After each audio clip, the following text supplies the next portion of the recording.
Maraming nagsasabi na mag-aral ka ng mabuti upang kinabukasan mo'y maging maganda.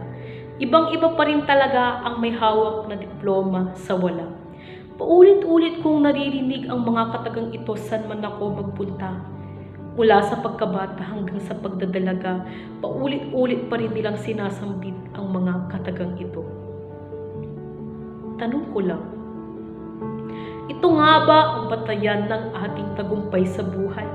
Mga diploma nga ba ang magdidikta ng ating kapalaran? Bakit nga ba mas lamang ang mga edukado sa hindi? O alam ko na mahalaga ang edukasyon upang makamit natin ang mga pangarap at bithiin natin sa buhay. Kung sa bagay nga naman, ang ating pambansang bayaning si Dr. Jose Rizal ay isang edukado. Isang edukado na ginamit ang talino upang makamit ang kalayaang tinatamasa ng ating bansa.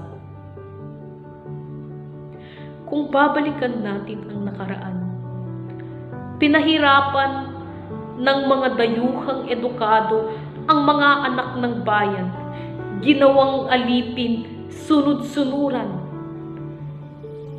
ng mga dayuhang edukado na ginamit ang talino, makatapak ng tao upang makamit ang sariling gusto, at ito ay ang sakuping talo.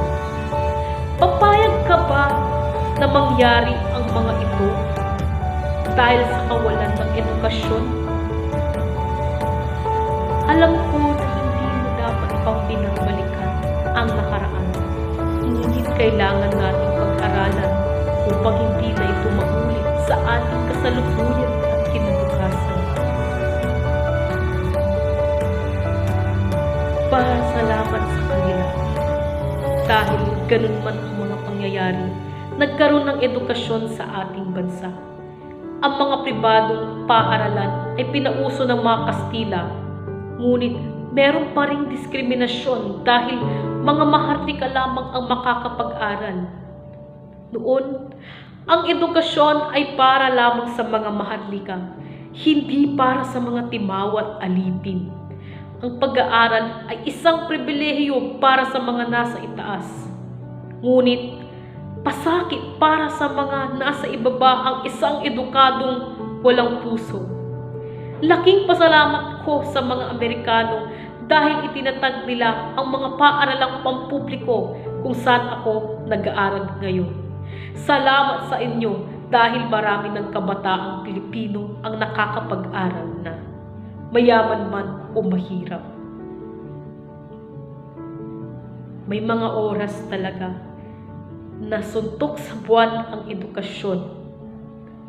Napakaraming aralin ang dapat unawain, hindi makatulog at makakain sa tamang oras hanggat ba'y naititira pang gawain o takdang aralin na dapat tapusin.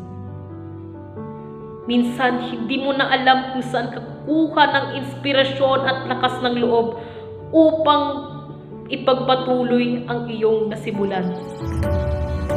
Kapit lang. Maabutin natin ang mga pangarap at gaya ng mga bituin, tayo rin ay magniningning sa tamang panahon. Ngayon pa ba tayo susuko? Kung kailan malapit na tayo sa dulo? Malapit na nating malampasan ang hamon ng pagiging estudyante. Malapit na at aasenso rin tayo sa buhay. At sana, kung dumating man ang panahong ito, umasenso na tayo, huwag nating gamitin ang edukasyon upang makapanliit o manlamang ng kapwa. Gawin natin itong inspirasyon sa iba. At gamitin natin ang ating talino para sa ikabubuti ng bawat isa at sa pagtulong ng kapwa.